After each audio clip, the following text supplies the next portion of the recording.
여러분 지금 리플 가격 차트 보고 있나요? 올라갈까 내려갈까 매일 밤 잠 못 이루고 있을 겁니다. 도대체 누구 말이 맞는 걸까요? 저도 여러분과 똑같은 리플 홀더입니다. 그런데 최근에 알게 된 사실 하나가 너무 충격적이어서 이 영상을 만들게 되었어요. 여러분이 알고 있는 리플 이야기가 거짓일 수도 있습니다. 만약 ETF 승인 여부가 정말 중요한 게 아니라면 어떨까요? 만약 그동안 우리가 기다리고 있는 모든 호재들이 진짜 게임의 시작에 불과하다면 혹시 이런 의문 들어보신 적 있으신가요? 왜 리플만큼 혁신적인 기술이 7년간 이렇게 고생해야 했을까? 국제 송금을 3초 만에 거의 제로에 가까운 수수료, 이런 기술이 왜 억눌려 있었을까? 그리고 왜 같은 시기에 비트코인은 ETF 승인까지 받으며 승승장구했을까? 이게 정말 우연일까요? 2020년 12월 22일 밤 9시 30분 그날 암호화폐 역사상 가장 이상한 일이 벌어졌습니다. SEC가 리플을 고소한다고 발표하자 리플은 30분 만에 60% 폭락했습니다. 그런데 같은 시간 비트코인은 사상 최고가를 기록했습니다. 이게 말이 되나요? 더 기가 막힌 건 SEC 발표 30분 전부터 이미 리플 대량 매도가 시작됐다는 사실입니다. 즉, 누군가 미리 알고 있었다는 뜻입니다. 그리고 그날 가장 빨리 리플 상장 폐지를 발표한 거래소가 코인베이스였습니다. 과연 우연일까요? 여러분, 혹시 코인베이스 창립자들이 누구와 연결되어 있는지 아시나요? 바로 여기서부터 모든 퍼즐이 맞춰지기 시작합니다. 2004년 어느 가을날 페이팔이라는 작은 결제 회사가 15억 달러에 매각됩니다. 그때 돈을 받은 6명의 젊은이들이 있었습니다. 일론 머스크, 피터 틸, 리드 호프만. 이들은 그 돈으로 실리콘밸리를 완전히 바꿔놓기 시작했습니다. 테슬라, 페이스북, 링크드인, 펠런티어. 지금 여러분이 매일 사용하는 거의 모든 서비스들 뒤에 이들이 있습니다. 그런데 2017년 이들에게 예상치 못한 위협이 나타났습니다. 바로 리플이었습니다. 왜 위협이었을까요? 리플이 성공하면 그들이 20년간 구축한 결제 제국 전체가 무너질 수 있었습니다. 그래서 이들은 리플을 제거하기로 결정했습니다. 언론 공격부터 시작해서 커뮤니티 분열, 거래소 압박, 그리고 마지막에 SEC 소송까지. 모든 게 너무 체계적이고 조직적이었습니다. 반면 비트코인은 어떻게 됐을까요? 이들은 비트코인을 자신들의 편으로 만들었습니다. 투자하고 지원하고 키워나갔습니다. 결과적으로 비트코인은 디지털 골드가 되었고 이들이 만든 ETF 상품이 되었습니다. 하지만 리플은 7년간 지옥 같은 시간을 보내야 했습니다. 그런데 지금 상황이 바뀌고 있습니다. 리플이 SEC 소송에서 완전히 승리했습니다. 더 이상 그들이 리플을 억누를 핑계가 사라진 거죠. 그래서 다시 주목받기 시작한 것입니다. 하지만 과연 이들이 쉽게 포기할까요? 오늘 여러분께 그 전체 이야기를 들려드리겠습니다. 누가 리플을 이렇게 만들었는지, 그리고 지금 우리에게 어떤 기회가 왔는지 말입니다. 여러분, 리플이 과연 어디까지 오를 수 있을지 궁금하시죠? 오늘 제가 정말 충격적인 이야기를 해보겠습니다. 2020년 12월 22일 밤, 그날을 기억하십니까? XRP가 단 하루 만에 63% 폭락했습니다. 어떤 이들은 수천만 원의 자산이 증발했고 어떤 이들은 하루아침에 수억을 잃었습니다. 처음엔 시장이 미친 거라고 생각했습니다. 변동성이라고, 조정이라고 그렇게 믿었습니다. 하지만 이 사건을 5년간 추적한 결과 이건 어떤 이들의 치밀한 계획이었습니다. 리플 가격은 4년간 철저하게 짓눌려 있었습니다. 그리고 더 충격적인 건 2025년 8월 그 암살자가 다시 나타났다는 겁니다. 이번엔 더 큰 칼을 들고 더 강한 권력을 쥐고 더 야심찬 계획을 가지고 지금부터 제가 5년간 추적한 절대 공개되면 안 될 이야기를 시작하겠습니다. 먼저 타임라인부터 보시죠. 천천히 따라오십시오. 2020년 12월 22일 오후 9시 30분 SEC 의장 제이 클레이튼이 XRP 기소를 전격 발표합니다. 그의 임기 종료까지 남은 시간 단 12시간. 12월 23일 오전 9시 클레이튼 SEC 의장직에서 사임합니다. 여기까지는 그럴 수 있다고 칩시다. 임기 끝나고 퇴임하는 거 이상할 건 없죠. 그런데 12월 24일 크리스마스 이브 아침입니다. 퇴임한 지 단 하루 만에 클레이튼이 새 직장으로 옮겨갑니다. 월리버 에셋 매니지먼트 자문으로. 잠깐만요. 이 회사가 뭘 하는 곳인지 아십니까? 비트코인과 이더리움에 8천억 원을 투자한 회사, 그러니까 리플과 직접적인 경쟁을 하는 회사에 베팅을 한 겁니다. 다시 한번 정리하겠습니다. XRP를 기소하고 다음날 사임하고 그 다음날 리플의 경쟁사에 투자하는 회사로 갔습니다. 이게 정상입니까? 윤리적으로 문제는 없습니까? 법적으로 괜찮은 겁니까? 하지만 진짜 소름 끼치는 건 이제부터입니다. 블록체인은 모든 걸 기록합니다. 그리고 그 기록을 추적해 보니 기소 발표 18시간 전인 12월 22일 새벽 3시 누군가 움직이기 시작했습니다. 대량의 XRP가 조심스럽게 하지만 확실하게 매도되기 시작합니다. 뉴스가 나오기 전, 세상이 알기 전, 폭락이 시작되기 전 누군가는 이미 알고 있었습니다. 이 시점에서 저는 의문을 품었습니다. 대체 왜 하필 리플이었을까? 이 사건을 이해하려면 XRP가 단순한 암호화폐가 아니라는 걸 알아야 합니다. 지금 여러분이 해외로 송금한다고 가정해보죠.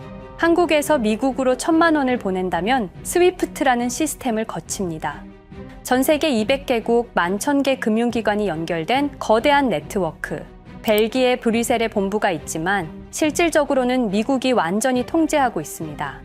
얼마나 무서운 권력이냐면요. 2012년 이란 핵 제재 때 이란 은행들을 스위프트에서 퇴출시켰습니다. 그 결과 이란의 경제는 즉시 붕괴되었습니다. 2022년 러시아의 우크라이나 침공 후 러시아 주요 은행들을 스위프트에서 퇴출시켰습니다. 이후 러시아의 루블화는 30% 이상 급락했습니다. 스위프트에서 쫓겨나면 그 나라는 국제거래에서 완전히 고립됩니다. 이게 핵무기보다 강력한 이유입니다. 실제로 폭탄을 떨어뜨릴 필요가 없으니까요. 버튼 하나로 한 나라 경제를 무너뜨릴 수 있으니까요. 스위프트는 돈의 흐름을 틀어쥔 지배의 손길입니다. 그런데 2017년 XRP가 등장했습니다. 비교해 보시죠. 송금 시간부터 압도적인 차이가 납니다. 스위프트는 국경 간 송금에 3에서 5일이라는 시간이 걸립니다. 반면에 XRP는 단 몇 초면 송금이 완료되죠. 수수료 또한 엄청난 차이가 납니다. 스위프트는 3에서 5%까지 수십만 원의 수수료가 발생하지만 XRP는 단 몇 원, 거의 공짜나 마찬가지로 송금을 처리합니다. 스위프트는 여러 국가의 중개은행이 필요하지만 XRP는 그런 것조차 불필요하죠. 그리고 2017년부터 2019년까지 일본 SBI 그룹이 뱅크 오브 아메리카가 산탄데르 은행이 하나둘씩 리플과의 파트너십을 검토하기 시작했습니다. 총 200개 이상의 금융기관, 연간 200조 원 규모의 국제 송금 시장에서 XRP가 스위프트를 완전히 대체할 수 있다는 게 증명되는 순간, 바로 그때 누군가에게는 절체절명의 위기가 된 겁니다. XRP는 단순한 암호화폐가 아니었습니다. XRP는 미국이 전 세계를 통제하는 금융 무기에 대한 직접적인 도전이었습니다. 그래서 저는 추적하기 시작했습니다. 누가 XRP를 제거하려 했나? 처음엔 당연히 정부를 의심했습니다. SEC니까요. 미국 정부 기관이니까요. 그 다음엔 월스트리트를 의심했습니다. 은행들이 위협을 느꼈을 거라고 생각했죠. 그런데 조사를 하면 할수록 이상했습니다. 모든 흔적이 전혀 예상치 못한 곳을 가리키고 있었습니다. 실리콘밸리, 뉴욕이 아니라 샌프란시스코, 월스트리트가 아니라 테크 기업들, 혁신과 자유의 상징이라던 바로 그곳 말입니다. 2002년 10월 3일로 돌아가 보겠습니다. 페이팔이 이베이에 15억 달러에 매각됩니다. 그날 50명의 직원이 퇴사합니다. 보통 회사라면 뿔뿔이 흩어지겠죠. 각자 길을 가고 연락도 끊기고, 그런데 이들은 달랐습니다. 그들은 네트워크를 만들었습니다.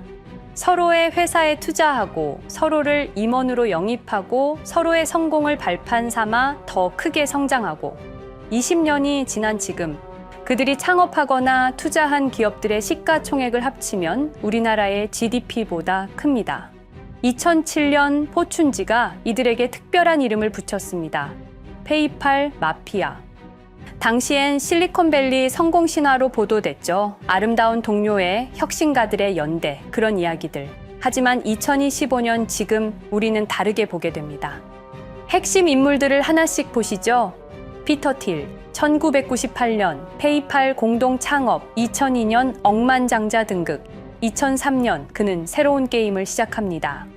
팔란티어, 9.11 테러 직후였습니다. 미국은 공포에 떨고 있었죠. 피터 틸이 말했습니다. 우리의 사기 탐지 기술을 국가안보에 사용할 수 있습니다. 그리고 CIA의 벤처 펀드 인큐텔로부터 투자를 받습니다. 20년 후 지금 FBI의 핵심 시스템도, CIA의 데이터 분석 시스템도, 국방부의 작전 시스템도, 국토안보부의 전산망까지도 미국 정부의 모든 데이터는 피터 틸의 회사를 거칩니다. 하지만 피터 틸의 진짜 권력은 정치에서 나옵니다. 2022년 JD 벤스라는 젊은 오하이오 출신 정치 신인이 상원의원 선거에 출마합니다. 우리에게는 러스트벨트의 가난한 백인 집안 출신으로 알려져 있고 힐빌리의 노래의 저자로 유명세를 타기 시작했습니다. 피터 틸이 움직입니다. 1,500만 달러, 우리 돈으로 약 200억 원을 이 젊은이에게 쏟아붓습니다. 벤스 당선. 2024년 7월 플로리다 마러라고 피터 틸이 트럼프를 찾아갑니다. 대화의 내용은 단 하나. 제가 추천하고 싶은 부통령 후보가 있습니다. 2025년 1월 20일 JD 벤스 미국 48대 부통령 취임. 페이팔 마피아가 백악관에 발을 들여놓은 역사적 순간입니다. 그리고 벤스뿐만이 아니었습니다. 일론 머스크, 여러분이 잘 아시는 그 일론 머스크 말입니다. 테슬라, 스페이스X의 CEO, 2024년 대선에 4,300억 원을 기부합니다. 트럼프 최대 후원자, 그리고 트럼프 2기 행정부에서 정부 효율부 DOJ 수장으로 임명됩니다. 연방정부 전체의 예산을 삭감할 권한, 그의 시장 조작 능력은 이미 증명됐죠. 2021년 5월 트윗 한 줄로 비트코인을 폭락시킨 후 뒤로는 더 싸게 매집했습니다. 데이비드 sak스, 백악관 AI 암호화폐 차르, 모든 AI 정책과 암호화폐 정책의 최종 결정권자, 페이팔의 전 COO. 미국의 암호화폐 정책 최종 결정권을 페이팔 마피아가 쥔 겁니다. 그리고 한 명 더, 여러분이 잘 모르는 이름이지만 아주 중요한 인물입니다. 제드 맥켈럽, XRP 공동 창업자, 2013년 리플을 나옵니다. 그리고 스텔라루멘이라는 경쟁 코인을 출시합니다. 그가 가진 XRP는 90억 개, 2022년까지 전부 매도합니다. 무려 4조 2천억 원이라는 천문학적인 수익을 기록했습니다. 그런데 기묘한 일이 벌어집니다. 2025년 6월 페이팔의 스테이블 코인 페이팔 USD가 스텔라루멘 체인으로 확장을 발표합니다. 리플의 배신자가 만든 플랫폼으로. 우연일까요? 그리고 저는 결정적 증거를 찾았습니다. 2025년 초 내부 고발자가 나타납니다. 월리버 에셋 매니지먼트. 기억하시죠? 제이 클레이튼이 XRP 기소 다음 날 합류한 바로 그 회사. 그 회사의 내부 문서가 유출됩니다. 공개된 투자 내역은 이랬습니다. 비트코인에 우리 돈 5천억 원, 이더리움에는 3천억 원이 투자금 명목으로 지출되었습니다. 이 돈들이 향한 곳은 모두 리플의 경쟁사들이었습니다.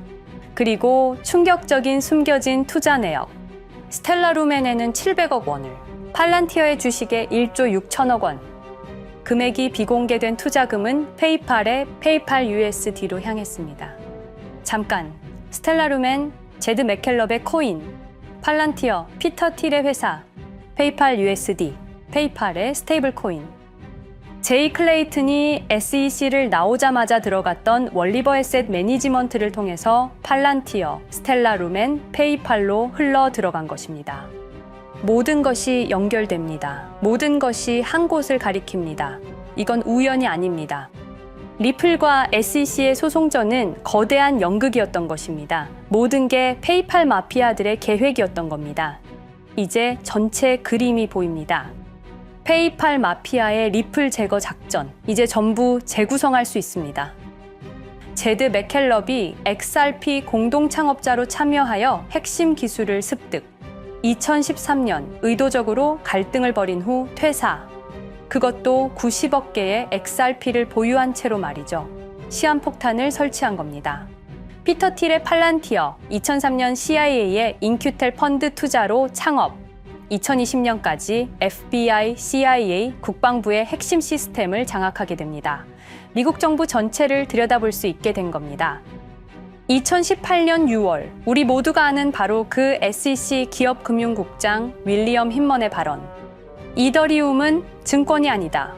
의도적으로 리플의 가격만 억누르려던 치밀한 계획이었습니다. 제이 클레이튼, 임기 12시간을 남기고 리플을 기소. 사임 이후에는 곧바로 리플의 경쟁사에 투자를 하는 회사의 자문으로 합류. 그야말로 치명타를 먹인 셈이죠. 2023년 8월, 페이팔은 페이팔 USD라는 스테이블 코인을 출시합니다. 그리고 2025년 6월에는 스텔라루멘 메인넷으로의 확장을 발표했습니다. 제드 맥켈럽은 XRP를 매도한 자금으로 스텔라루멘을 개발하게 됐죠. XRP를 대체할 완벽한 준비를 한 겁니다. 트럼프 2기 행정부 출범으로 페이팔 마피아들의 계획이 완성 단계에 접어듭니다. JD 벤스는 부통령으로, 일론 머스크는 정부 효율부 수장으로, 데이비드 sak스는 AI 암호화폐 총책임자로, 피터 틸은 트럼프 인수위의 공동의장 자리에 오릅니다.